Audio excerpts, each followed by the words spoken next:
தமிழ்நாடு விளையாட்டை பொறுத்தவரை எப்பொழுதும் சிறந்த ஒரு மாநிலம் தான், எந்த மாற்று கருத்தும் இல்லை.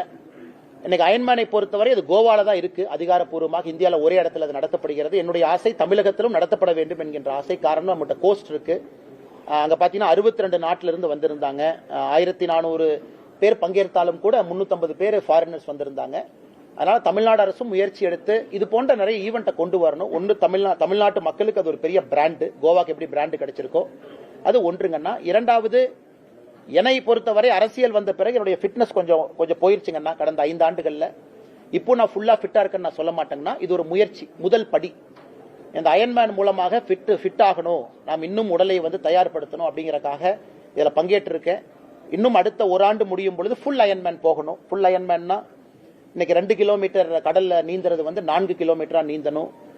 90 கிலோமீட்டர் சைக்கிளிங், 180 கிலோமீட்டர் சைக்கிளிங் பண்ணணும். 21 கிலோமீட்டர் என்பது 42 கிலோமீட்டரா அது மாறணும். என்னுடைய ஆசை அடுத்த கட்டம் அதுக்கு போகணும். இந்தியாவில் ஃபுல் அயன்மேன் இல்ல, ஐரோப்பிய நாடுகள், அமெரிக்கால இருக்கு. சோ எனக்கு ஒரு இலக்கு. அதே போல தனிப்பட்ட முறையில் நேற்று ஒருத்தர் சொன்னார், உங்களை பார்த்தேன் நானும் ஓட ஆரம்பிச்சிட்டேன்னா, இன்னைக்கு 200 மீட்டர் தான் ஓடினார். சந்தோஷம். இன்னைக்கு 200 மீட்டர் ஓடுங்க, நாளைக்கு 300 ஓடுங்க. நான் என்னுடைய ஃபிட்னஸை திரும்ப கொண்டு வரணும் அப்படிங்கறக்கான முயற்சியில் ஈடுபட்டிருக்கேன். அது ஒரு பெரிய சாதனை இல்லைன்னா, தமிழ்நாட்டில் எத்தனையோ பேர் இன்னும் சிறப்பா பண்ணியிருக்காங்க அயன்மேனை பொறுத்தவரை. எனக்கு ரொம்ப தெரிந்த ஒரு நண்பர் காவல்துறையில் இருக்காங்க, பேர் நான் சொல்ல விரும்பல.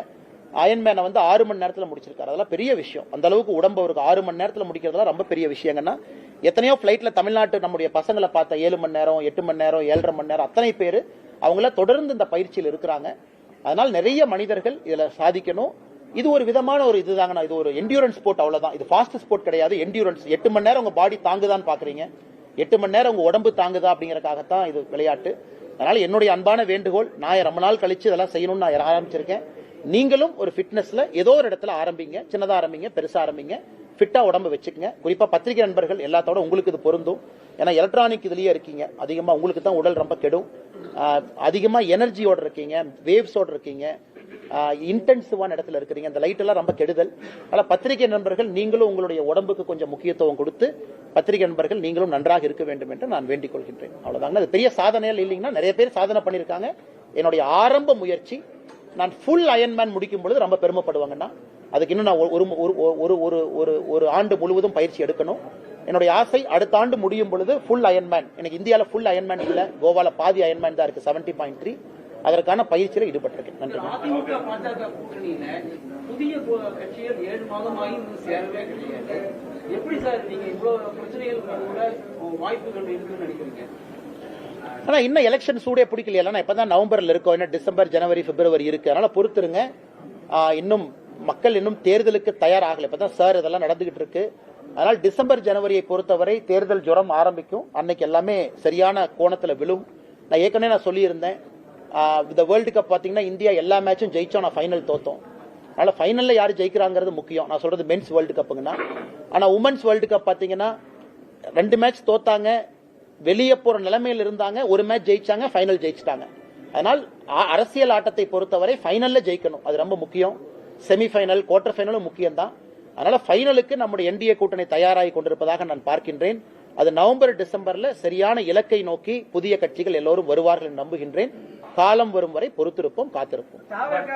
கூட்டணியில இருக்கிறதுக்கான பேச்சுவார்த்தை அதிமுக நடத்திட்டு இருக்கிறதா சொல்றாங்க. எனக்கு தெரியாதுங்க, நான் அதிமுக கட்சியை சார்ந்தவன் இல்ல. நான் அவங்க என்ன செய்யறாங்கன்னு சொல்ல முடியாது. நான் தாவேகா கட்சியில் இல்ல, அவங்க என்ன பேசுறாங்கன்னு சொல்ல முடியாது. நான் பாரதிய ஜனதா கட்சியில் இருக்கேன். ஆனால் நான் ஏற்கனவே சொன்னது போல நவம்பர், டிசம்பர் வரை பொறுத்திருப்போம், காலம் எல்லாம் கணிந்து வரும். நான் கட்சி தலைவர் இல்லைங்கன்னா, நான் கூட்டணி பொறுப்பாளர் இல்லைங்கன்னா, நான் எம்பாட்டுக்கு எங்கேயோ சுத்திக்கிட்டதோ 2 வேலையை செஞ்சுக்கிட்டு இருக்கேன். அதனால் கூட்டணியை பற்றி நான் பேசுவது சரியா இருக்காதுங்க. ஆனா டிஆர் பாலு அவர்கள் விசாரணைக்கு ஆஜராகவில்லை. கோர்ட்ல அவங்க லாயர் சொன்ன கருத்து உடம்பு சரியில்லை. ஆனா டிஆர் பாலு அவர்களை விமான நிலையத்தில் கொஞ்ச நேரத்தில் பார்த்தேன். 2:30 மணிக்கு விமான நிலையத்துக்கு வந்தாரு, சிரிச்சிட்டு போயிட்டு இருந்தாரு. உடம்பு சரியில்லாத மாதிரி எனக்கு தெரியல. அப்புறம் அடுத்த நாள் காலைல பேப்பரை பார்த்தேன், டிஆர் பாலு அவர்கள் கோர்ட் நடக்கும் பொழுது சென்னையில எங்கேயோ போராட்டம் பண்ணிட்டு இருந்தாருன்னு போட்டோ வேற போட்டிருந்தீங்க. எஸ்ஐஆரை எதிர்த்து டிஆர் பாலு போட்டோ போட்டாருன்னு. அதனால அடுத்த முறை நான் ஜட்ஜி முன்னாடி கேட்கலான்னு இருக்கேன், ஐயா உங்களை ஏமாத்திட்டாங்கன்னு, உடம்பு சரியில்லை. பேப்பரை பாருங்க, போராட்டம் பண்றாரு. அன்னைக்கு பிளைட்டை பாருங்க, நானே 2 மணிக்கு அவர் ஏர்போர்ட்ல பார்த்தேன், டெல்லிக்கு ஏதோ பிளைட் ஏறிட்டு இருந்தாருன்னு. ஆனால் டிஆர் பாலு அவர்களை பொறுத்தவரை இன்னைக்கு குறுக்கு விசாரணை நான் செய்வதற்கு நீதிபதி அனுமதி கொடுத்திருக்கிறாங்க. அதனால் நிச்சயமாக அடுத்த விசாரணை டேட்டுக்கு வருவாருன்னு நான் நம்புறோம். அன்னைக்கு அவரிடம் கேள்விகள் கேட்பதற்கு நான் தயாரா இருக்கேன், கேள்விகள் வச்சிருக்கேன்.